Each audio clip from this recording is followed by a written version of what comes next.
Hello, Dexter fandom, and welcome to my analysis and breakdown of episode 5 of Dexter Original Sin. If you're new to my channel, my name is Fatma. I am a therapist and a professor, and this episode really had my therapist and professor brains excited for so many reasons that I'm going to get into. But the main thing that I noticed in this episode is that it really solidified the idea that this show isn't going to be just about the titular character, isn't just going to be about the backstory and the psychology and the development of Dexter into a serial killer, but is also going to focus a great chunk of material on the character development of Harry and Deborah. We noticed as this episode, episode 5, didn't have a lot of action in it. It didn't have a lot of plot. We didn't see the plot move forward quite a bit, but we did see a lot of character development in this episode. And I found it very intriguing. It had me tearing up at some points, and it really helped me really connect to the characters and better understand the backstory and the psychology of all three main characters in the show. And I think this was foreshadowed in the opening sequence, where at the very end of the credits, we see the last scene of Dexter, Harry, and Deborah all leaving the house together as a foreshadowing that this show is going to be more of an ensemble type of show than a main character type of show. The original show of Dexter, we see Dexter at the end of the credits walking out of his apartment by himself, which tells us the story that this is going to be a story about one person, a one man show. But now in Original Sin, we all probably pretty much noticed in the beginning that the opening credits end with three of them, and this was really brought into perspective with this episode, where we got a lot of information. And I think all three of these characters got pretty much the same amount of screen time and the same amount of character development in the episode, which was pretty cool and really brought us closer to the psyche of each of the character and really allowed me to connect deeper to each one of the main characters. I'm still finding myself asking the same questions of where the hell is Matthews and where's Vogel? We get a little bit of information in this episode that Doris kind of started pushing for Dexter to get psychological testing when he was 13. And I wonder if that was the age at which Harry brought him to Vogel or brought the information to Vogel and started having the conversation about the code and what to do with Dexter's urges. But there's still no mention of Dr. Evelyn Vogel. There's nothing about her. And there's also no information about Matthews. It's really odd to me that Matthews hasn't been part of the show yet. I still feel that the involvement of Masuka and Batista is premature for many reasons, but mainly I discussed in a past video that just to think that this show, Original Sin, is happening potentially 15 years before the original show, and to think that Masuka and Batista had worked in the same spot and had occupied the same exact position with no raises, with no changes, and also that Batista was rocking the same exact style in different decades of his life and hadn't had much development really. It's almost like it's a stagnant, both of them, aside from Masuka losing his hair, they're both very stagnant characters, and we're supposed to believe that they both remained stagnant for over 20 years, where they had the same clothing style and the same job description and the same position, where Batista never made it higher than detective in those 15 years span, and Masuka was also in the same spot as he started with in Dexter Original Sin. So that's one of those things that still is bothering me. And then the fact that Matthews, we haven't been introduced to Matthews yet, and there's no lieutenant still for the department, knowing that there's a gaps that could be filled with one character, right? So there is the gap of no lieutenant for the department, and Matthews isn't here. So I'm wondering if the gap will be filled in the next couple of episodes. The other thought that I was having with how we took this episode for character development, which was fantastic, this is really starting to make me believe that this is setting up to be the first season of many, because of us, because of the writers taking the time for character development and to really take the time to set up the story. It doesn't feel, and hopefully it doesn't wrap up in 10 episodes, but we're at episode 5 right now, and we still have no information about the killer of the judge's son. We don't have information about where Matthews is, and we don't know about Harry's death. It doesn't seem to be happening anytime soon. And we're just we're halfway through the season. So this is making me think that it is very likely that this season isn't going to wrap up all of the character arcs, and we may end up with season 2 for the show. So the episode starts with Dexter trying to clean up his mess after the person that he was going after got hit by a truck and died on the spot.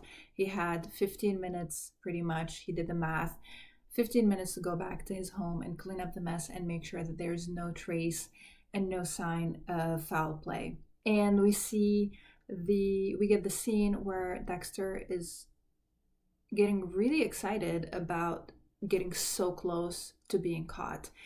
And we see the thrill and the dopamine and the epinephrine, in a sense, that this sends into his body, this excitement, the adrenaline, in other words, the excitement that it sends into his body, that it looked like he felt really alive in that moment. And we know that this is something that Dexter struggles with throughout the different seasons, is that feeling of thrill and the feeling of being alive that is pretty much always lost on him, and that he doesn't get often and only gets with kills, and now with getting really close to getting caught, which also happens in the original show where Dexter gets close to getting caught multiple times by different people. Another scene in this episode that I really enjoyed was when Harry was strapped down to Dexter's table and was squirming, trying to get out because he was petrified.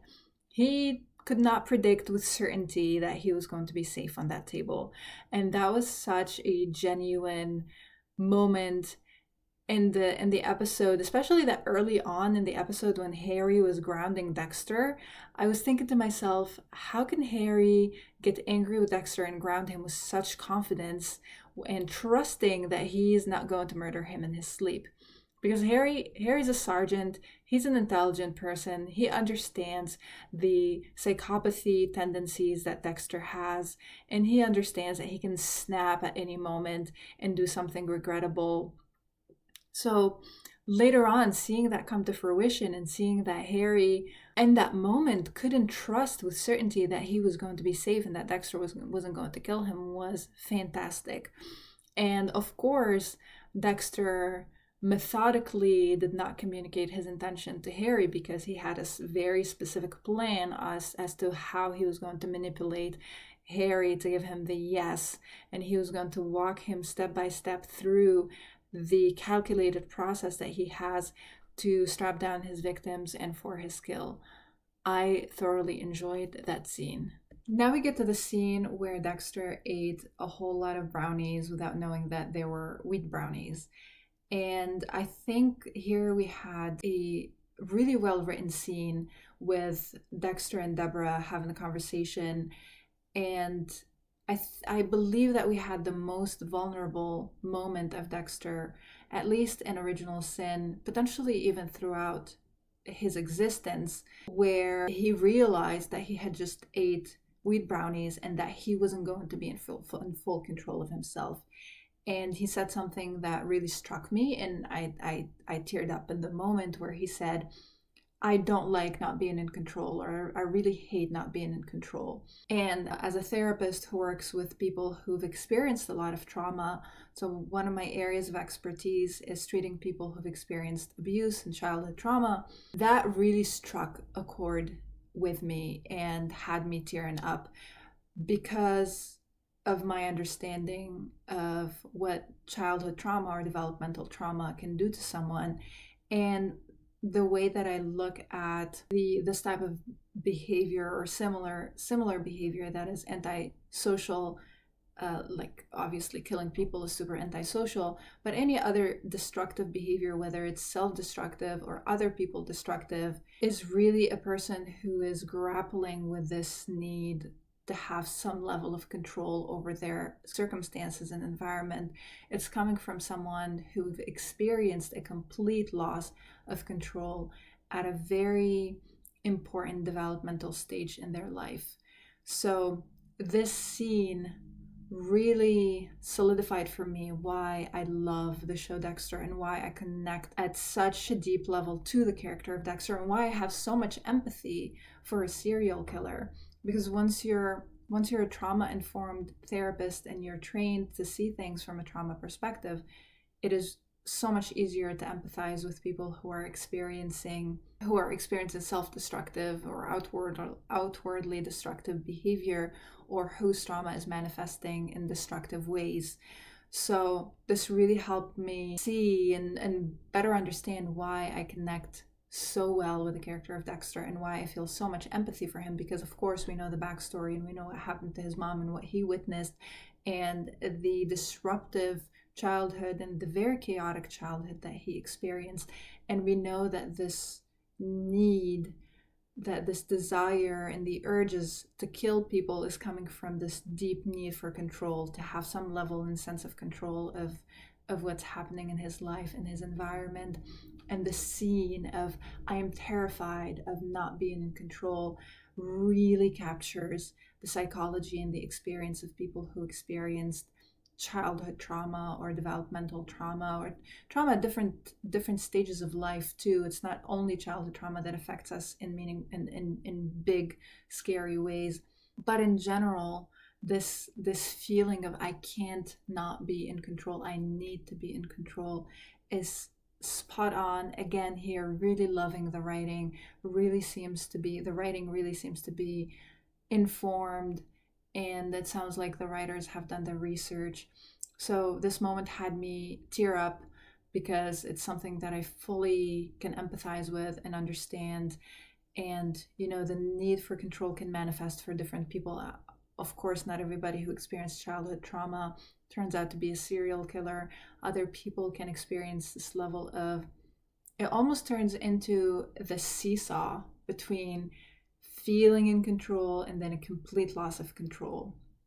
Because as humans, we work in such ironic backwards ways. Our brain, our survival mechanisms, survival instincts work in such backwards ways. So sometimes what we seek out the most, what we need the most, we end up doing the complete opposite of that, and we find ourselves seesawing, kind of like the example of Dexter here, where he felt a deep sense of disconnection and lack of control in his earlier experiences, and now he is externalizing this need by seeking out control over other people. But at the same time, his dark passenger makes him feel like he's not in control of himself either. So it gives me a great deal of control and being in the driver's seat, but at the same time it makes me feel completely out of control, because ultimately the need and the desire is controlling me.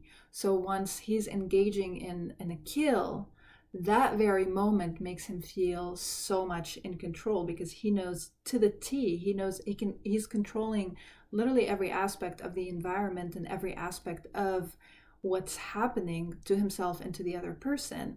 But at the same time, he is completely out of control because he's not the one in the driver's seat. It's the need that's in the driver's seat. So there's this ironic seesawing from the ultimate need that we have, but also we're going about it in a way that disconnects us from that need. I also had a big oh my god moment this episode where I thought that Reed was on Dexter's table, and that was the moment where both of them were going after the same person, and Harry would see that Dexter killed Reed, or that Dexter would show Harry that he took care of Reed, and that was going to be, that kill where in the original show we see Harry got really sick and started throwing up, and that would ultimately lead to his, untimely passing. So for a moment there, I thought that's what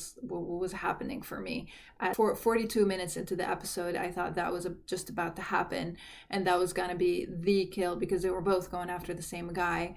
But it turned out that it was Harry on Dexter's table, and that wasn't quite the moment yet. I wonder if this is going to be that kill, if Dexter is going to go after Reed, and that Harry would want to be involved one way or the other, or that Dexter is going to be very proud of doing something that Harry wanted to do. Clearly, he got Harry almost shooting Reed, and that this is going to be the person that Harry sees on Dexter's table, I believe, chopped down at this point, and Harry starts, throwing up and starts to really now understand the consequences of his actions.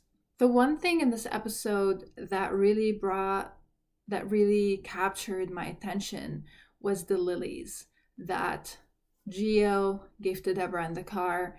I feel like those are supposed to mean something, and I'm not able to put my finger on it quite yet.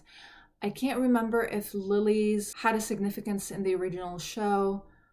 I remember one main type of flowers, it was, I think, orchids, that had a main significance in the original show with later on and with Hannah. But I don't know what lilies actually mean. I feel like there was a lot of screen time and a lot of focus on the lilies for them to just be there randomly. There's something there about them I can't put my finger on. Please help me if you have a callback, or if you're able to recall something from the original show, or maybe this show that I'm missing. But I have a feeling that there's something about the lilies. They're trying to tell us something. I just can't quite put my finger on it. What do you think the lilies mean? Why do you think they focused so many frames of the episode on them and made sure that we paid attention to them? Or am I just seeing things? What do you think? All right, this is my breakdown of the episode. Please make sure to subscribe to see other videos, and I'll see you all soon.